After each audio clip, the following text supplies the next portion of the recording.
In this video, I'll show you how to increase limit on Remitly app. So, well, the process is quite simple and easy, so let me guide through. What you can do is you can simply open up your Remitly application, and once you open it up, you should get an interface somewhat like this. You want to make sure you're signed into your account. I'm not signed in, so I'll just quickly sign into my account here. It should prompt me to sign in since I already have a profile. Now, as you can see here, I'm logged into my account. Now, in order to increase limit, what you want to do is you want to tap on My Remitly option that you can see at the bottom right corner of the screen. And here you can see increase limits option below the payment methods. You want to simply tap on it. And now here you want to head into the increase limits option. You can see I have already provided the tier 1 information.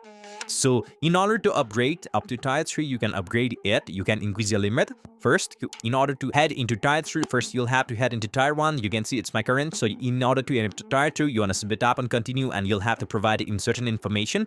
The information required is written down below. As you can see, you can read it right here. Some government issued ID, SSN, ITIN and such. And if once you do this, you want to head into tier 3 and you can upgrade it as well. So this way you can increase Remitly limit. Thank you very much for watching the video. Subscribe our channel for next video.